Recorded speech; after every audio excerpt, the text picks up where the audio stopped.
હું પંડ્યા આરતી આપ જોઈ રહ્યા છો સ્પાર્ક ટુડે ન્યૂઝ। મોર્નિંગ વોકમાં નીકળેલ નાગરિકોની સોનાની ચેન સ્નેચિંગ કરનાર બે રીડા આરોપીઓને સાડા બનેવી ગણતરીના કલાકોમાં જ શોધી ચેન સ્નેચિંગના 3 અને ગરફોડ ચોરીના 2 ગુનાઓ ડિટેક્ટ કરતી વડોદરા શહેર ક્રાઇમ બ્રાન્ચ પોલીસ, જેમાં ગઈકાલે વડોદરા શહેરના નિઝામપુરામાં આધાર સોસાયટી પાસેથી તેમજ ઈએમઈ કમ્પાઉન્ડ ગેટ પાસેથી કમાટી બાગમાંથી જે કહી શકાય છે કે જે ચેન સ્નેચિંગ કરવામાં આવી હતી ત્યારે તે બાબતમાં કમાટીબાગના બાલભવન પાસેથી મળી કુલ 4 જગ્યાએ સવારમાં મોર્નિંગ વોકમાં નીકળેલ એક મહિલા અને 3 ઈસમ મળી કુલ 4 વ્યક્તિઓના ગળામાં પહેરેલ સોનાની ચેન તથા મંગળસૂત્ર જે ચેન સ્નેચિંગ કરવામાં આવી હતી ત્યારે આરોપીઓ પર નાસી ગયેલા હોય ત્યારે ચેન સ્નેચિંગ બાબતે વડોદરા શહેરના રાવપુરા, ફતેગંજ અને સાજગંજ પોલીસ સ્ટેશનમાં ગુનાઓ નોંધેલ હોય બંને આજે બનેલ ગંભીર ગુનાને પ્રકારના ચેનના સ્નેચિંગ ગુનામાં સંડોવાયેલ આરોપીના સત્વરે શોધી ગુનાઓ ડિટેક્ટ કરવાની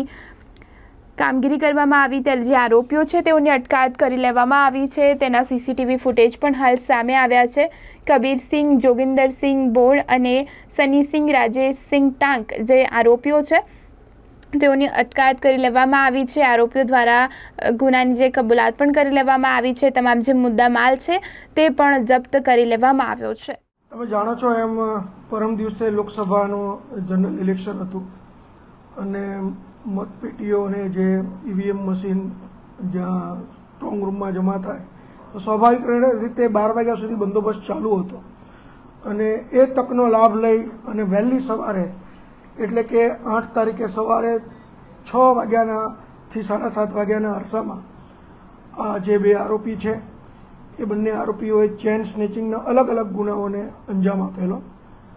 તેઓએ એકી સાથે રાવપુરા પોલીસ સ્ટેશન, ફતેગંજ અને સયાજીગંજ એ પોલીસ સ્ટેશનોમાં કમાટીબાગ વિસ્તારમાંથી ઈએમઈ કમ્પાઉન્ડ,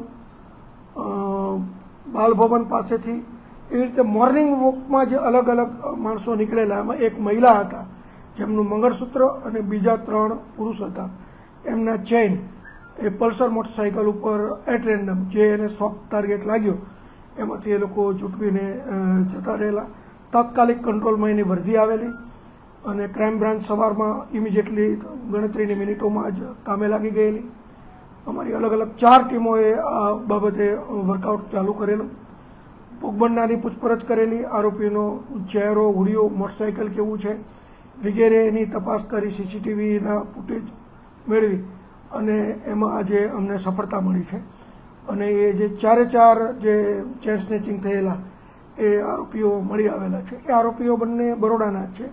એકનું નામ છે કબીરસિંહ જોગીધરસિંહ ચીખલીગર અને બીજા જે છે એ જૂનાગઢના છે પણ એના બનેવી છે, એનું નામ છે સૈનીસિંહ ચીખલીગર।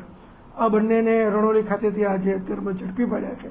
એમની પાસેથી મુદ્દામાલમાં ગયેલા ચેન કે જે તૂટી ગયેલી હાલતમાં છે એ મળી આવેલા છે। ટોટલ 2,26,000નો મુદ્દામાલ મળેલ છે। આ સાથે એણે અન્ય ઘરફોડનો સામાન પણ એમની પાસેથી મળ્યો છે। એમની પાસેથી 2 ઘડિયાળ મળી છે। એ બંને ઘડિયાળ એક ગોત્રી પોલીસ સ્ટેશન અને એક ફતેગંજ પોલીસ સ્ટેશનમાં જે ઘરફોડ ચોરી થયેલી છે એ ચોરીના ગુનાની ઘડિયાળ છે એવું એને કબૂલ કર્યું છે, માટે કે 2 ઘરફોડની ચોરી પણ ડિટેક્ટ થાય છે। એમની પાસેથી એક તલવાર મળી આવી છે। તલવાર પણ એને ગોત્રી પોલીસ સ્ટેશનમાં જે ઘરફોડનો ગુનો કરેલો એમાં એને મળી આવેલી, એ ઘરફોડના ગુનાની તલવાર પણ મળી આવેલી છે। આ બંને એ રીઢા ગુનેગારો છે। જે કબીરસિંહ છે એ અગાઉ બરોડા સિટીના અલગ અલગ 13 ગુનામાં ઘરફોડના અને ચેન સ્નેચિંગના ગુનામાં પકડાયેલો છે, જ્યારે એમનો બનેવી છે સન્નીસિંહ ચીખલીગર એ અલગ અલગ 10 ગુના કે જે જૂનાગઢ, રાજકોટ અને સુરત શહેરમાં ઘરફોડના અને આ પ્રકારના ગુનામાં અગાઉ પકડાયેલો છે। એટલે બંનેની એમો આ પ્રકારના ગુનાની જ છે। આ બંનેને અમે પકડી લીધેલા છે અને સાથે સાથે જે એની વિગતવારની પૂછપરછ ચાલુ છે। આ સિવાય જો એને કોઈ બીજા ગુના કર્યા હશે એ બાબતે પણ ઇન્વેસ્ટિગેશનમાં મળી આવશે।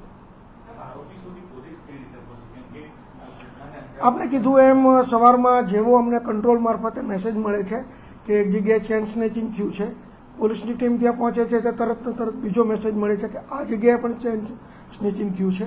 એટલે જે ભોગ બનનાર છે એની પૂછપરછ દરમિયાન અમને ખબર પડી કે આ પલ્સર મોટરસાઇકલ ઉપર એક જ ટીમ છે કે જે નંબર પ્લેટ વગરનું મોટરસાઇકલ છે અને એના મોઢા ઉપર એણે માસ્ક પહેર્યા છે કે મોઢા સંતાડેલા છે એ આધારે અને બાજુમાં જે સીસીટીવી હતા શક્ય હતા એટલા સીસીટીવીના વર્કઆઉટને આધારે એનો રૂટ નક્કી કરીને કઈ બાજુએ ગયા હોઈ શકે એ આધારે એ લોકો રણોલી અને એ બાજુ ગયા હોય એવી અમને માહિતી મળેલી અને એને આધારે આજે બંને આરોપીઓ મળી ગયા છે.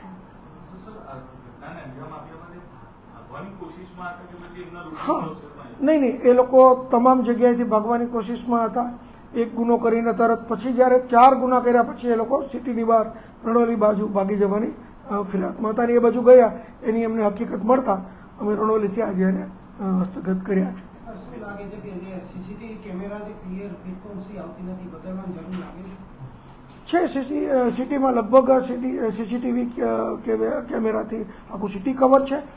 પોલીસના કેમેરા સરકારી છે, ઇવન ખાનગી કેમેરાઓ કોઈની દુકાનોના શોપિંગના એ કેમેરાનો પણ અમે ઉપયોગ કરીએ. આપ કહો છો વાત સાચી છે. જેમ કેમેરાનું પ્રમાણ વધારે એમ મિલકત સંબંધી ગુનાઓનું ડિટેક્શનનું બધું ઇઝી રહે છે. ના, એ એના પોતાના નામે જ છે. જે કબીરસિંહ છે એના પોતાના નામનું જ મોટરસાઇકલ છે પણ એને નંબર પ્લેટ કાઢી નાખી.